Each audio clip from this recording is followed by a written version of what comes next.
Hello everyone and welcome to lesson 3.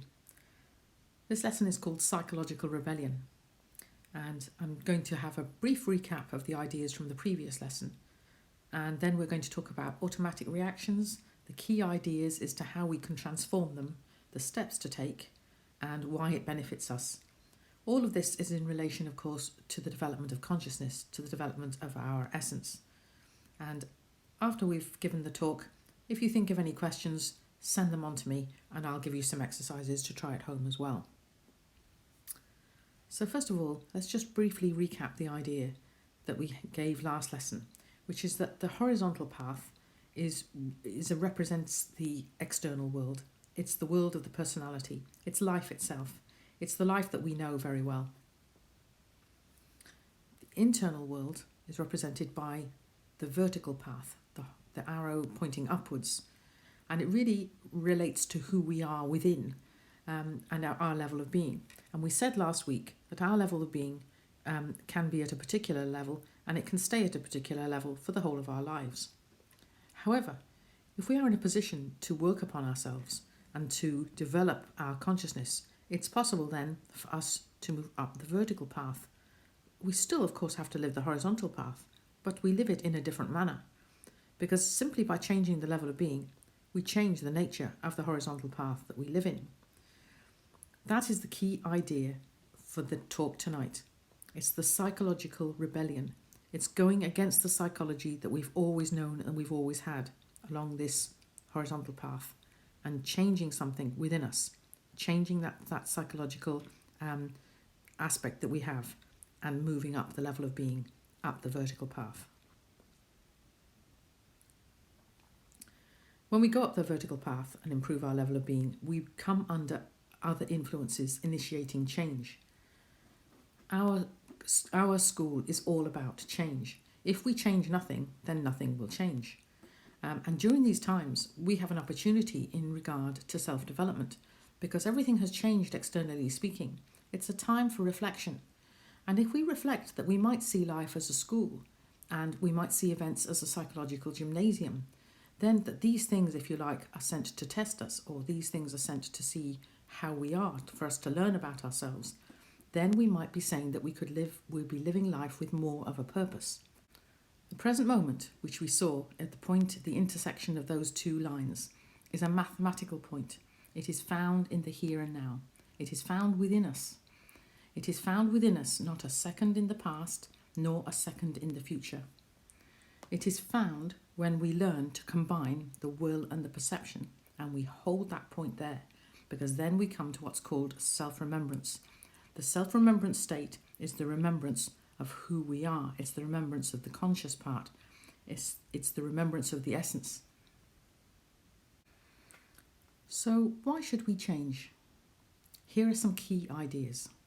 The first point for us to know is that we cannot change the world. We can only change ourselves. Ironically, if we do change ourselves, then we are, in actual fact, changing the world. But people think that if they change the external, or if they change things surrounding them, then that things will change. But why this doesn't work is because the level of being is remained the same. Our reactions and our responses to the world outside of us has remained the same. So no matter how much we change the external world, we will still be the same people that we always were. Therefore, if we want to initiate change, real change, we have to change ourselves, not the world. We might be able to change it in, of course, mechanical ways, for example, getting a better car or getting a better job, for example. But still, we will still be the same. Our psychology will be the same. These ideas are very important for the esoteric work. We call this the work on oneself. The esoteric work means the work upon the consciousness, the work upon that hidden side of ourselves, the essence. The work on oneself is something that we have to do and only we can do. It is psychological in nature, and the transformation of ourselves is going to be a psychological change. Then, of course, the change in the external world, we'll be able to see it afterwards. It's the transformation of the present moment in which we find ourselves. Whether we find ourselves worried about a particular matter or reacting about a particular thing, if we can see that reaction And in those moments, I'll tell you the steps as well in this lecture, we're able to change that response or that reaction. Then we transform that present moment. Now you can see why it's psychological in nature. It's because we're looking at how we are. We're looking at how we're reacting. We're looking directly to see how it is we're feeling in those moments, and then putting some logical confrontation questions to see if we can change that. When we start changing and we start going up the vertical path, this represents a change in the level of being. This represents a change in who we are. No longer do we have the same mechanical, automatic response to life. Because if we change those reactions, then we change who we are and we start developing, you could say. This is really the work that we're talking about, the inner work. It's the work developing our consciousness, being more conscious and more mindful, if you like, of how we live. In this way, we're seeing life as a psychological gymnasium. It's like a school. So an event comes along, causes us to react. We see those feelings and we can choose whether to react in the normal way that we always react, which is the horizontal path, or whether we can change that reaction and go up the vertical path and not go along the normal way that we always used to. Life then takes on a new purpose. It has a new meaning because life now represents development for us. We can see that we're developing. Automatic reactions are very well-versed responses to events that take place in the external world. We are very aware of them. They're very reflective of what we have learned in life. Some of a typical ones we see on the TV quite a lot would be, say, the husband forgets his wife's wedding anniversary or their wedding anniversary, and she gets very mad. And then, this is sort of like something that society comes to expect, that the husband, whatever he does, he mustn't forget his wedding anniversary. Sometimes you might notice that couples, again, fall into arguments over things, and they don't really know how they got there. They don't really know how it came about. And often it's a kind of a repetitive type of argument. They've had it once, they've had it twice, they've had it many times, but they just fall into the same pattern again and again.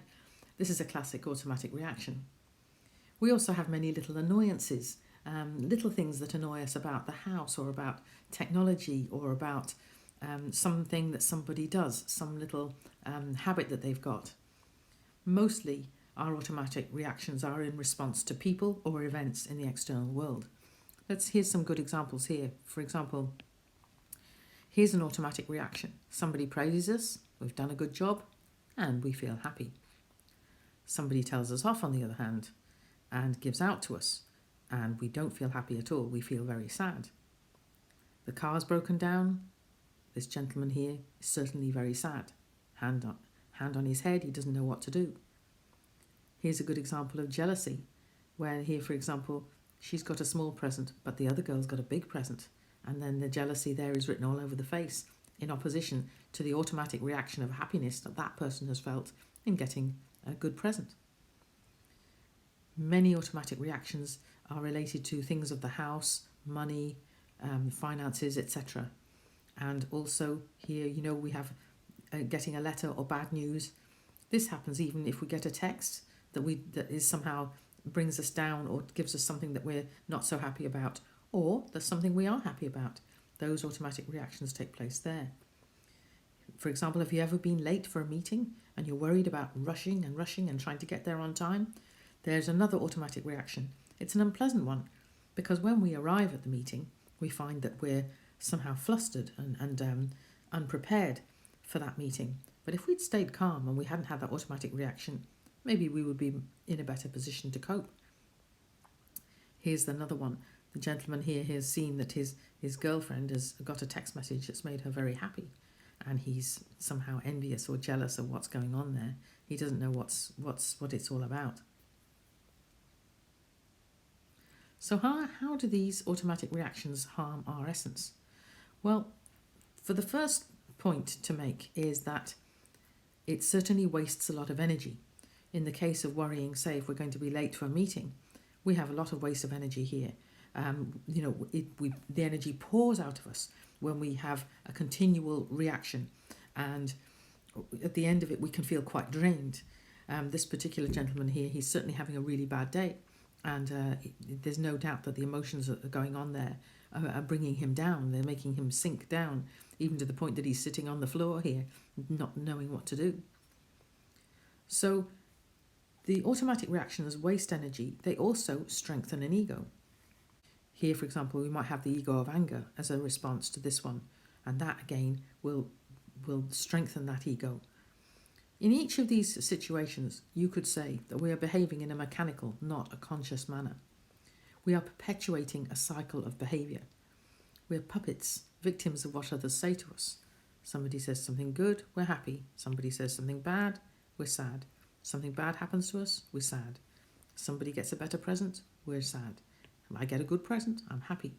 All the time, we are dependent on our reactions to the external world as to what we see is going on around about us.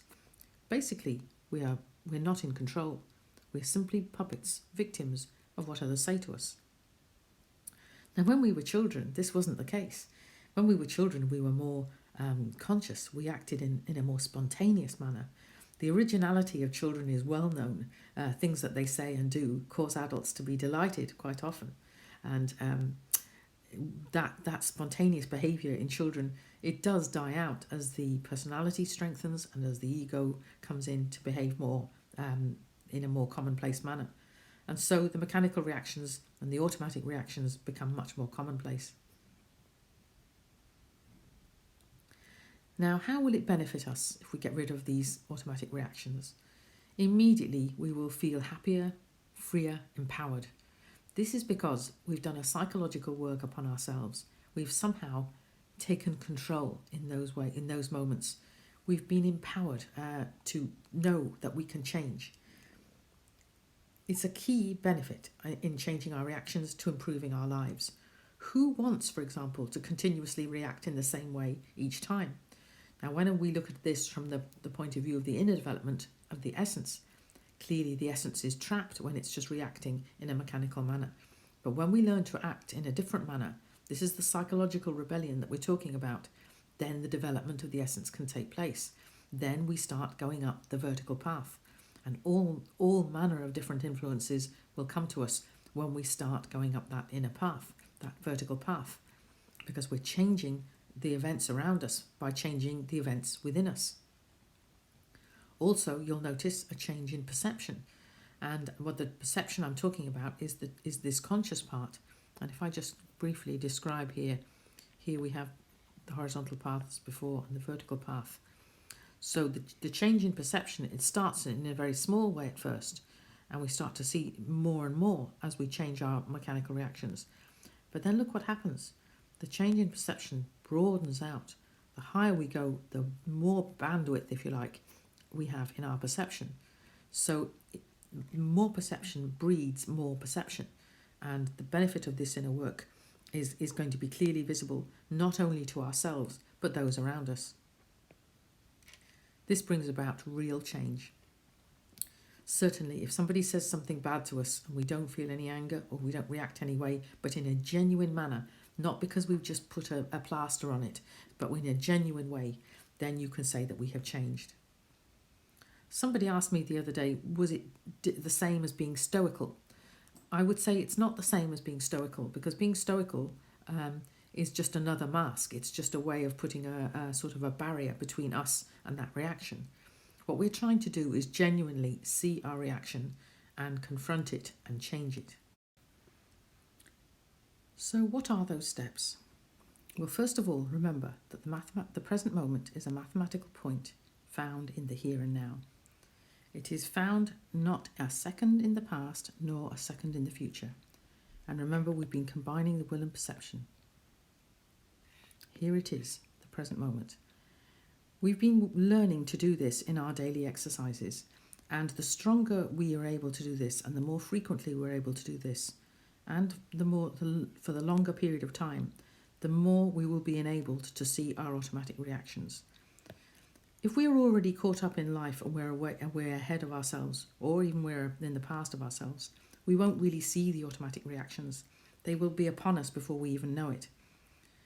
Sometimes as well, we have really big automatic reactions, and those are going to be very hard to work with at the beginning. Start with the smaller automatic reactions, I would suggest, But if you're able to see them, and if you're in the present moment and you're able to see them, then you have a choice. You can go along the horizontal path or you can go along the vertical path. How does it work? Well, these are the steps. Number one, obviously, we've got to try and know that we're in the present moment before we do this. But number one is stop. Observe the situation. Pause for a moment. Just pause. That's the first thing. Second thing, try to remember yourself. Try and feel what it is you're doing. Place yourself in the room. Be aware that you're standing or sitting or whatever the case may be. Thirdly, make an effort to understand the attitude. By this I mean have a look and see how it is you're reacting. Have a look and see how it is, what it is that's going on within you. What are your emotions? What is your inner state? What's happening with your thoughts? Then use certain questions to apply the logical confrontation. And I'll talk to you about these questions now in a minute. And finally, we reflect on this. We reflect on our being. Do I want to go up this vertical path, or do I really want to just stay here? Will it serve me? Let's go to these logical confrontation questions now. Those are the steps so that you've got them written down. It's a good idea to remember them, to have them on hand, because this way of behaving in everyday life, it's not something that we'll remember unless we've gone over these steps quite a few times, at least intellectually, and then we'll start applying it practically. Go over them intellectually first. With logical confrontation, we contrast the harm of identifying with the thoughts or events against the supreme value of self-remembrance. It's ideal if we catch it at the moment just as it's going to happen, at the moment when it's just coming upon us, in the present moment, in other words. However, if we find ourselves in it, we can still try and transform that automatic reaction. We can ask ourselves, is this reaction useful or not useful? Will this reaction solve the problem or maintain the problem? Does this reaction serve my essence or not? Will this situation last forever? Will I remember this reaction in a few days? Has reacting like this ever got me anywhere? Is it better to save my energy or waste my energy? Is it better to feed the ego or feed the essence? Is it worth bothering with this reaction when life is so short? All of these questions, you place them in that moment as consciously as you can, and then reflect, intimately reflect. Is this useful for my essence?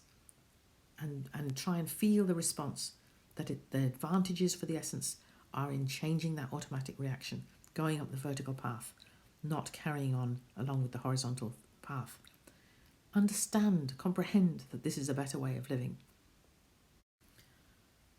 Let's remember the benefits as well when we are intimately reflecting. Remember that this is about our inner development. The qualities of the essence are going to start to be unlocked. All of those qualities that the essence has: intelligence, the ability to find solutions, creative, wider perception band, more awareness, intuition. All of those things come about when we learn to develop in this manner. We're not just changing automatic reactions here. We're actually developing that conscious part within us that starts to see that change is possible. Many situations that come about are there just to help us, and we start to really see life as a psychological gymnasium when we take this viewpoint. We start to learn more about ourselves than we ever thought possible, and the real development and the real self-knowledge is initiated in this point. The change is real, internally and externally. Let's have a look at a practice now. It's important that we've got that theoretical information, but the practice is really very important. It's really what we do that counts. And I've given you this information about transforming automatic reactions, but really it's going to have to be lived out in the field of everyday life. Let's go to the practice now. A typical practice is we can relax the body, 10 minutes or so. We can put some listening on. Classical music is best. 10 minutes, keeping your attention in your hearing without the mind distracting you. Remember, our purpose is to listen. to listen and to know that we're listening. Then for the next 10 minutes, just go to the sense of touch. You can go to the feet or the hands, or even feel another aspect of the body. Just feel the physical body lying or sitting on the chair. Hold that perception, and that for the 10 minutes, you perceive your physical body sitting. The action is that the body is sitting and you're perceiving it. Hold those two qualities together.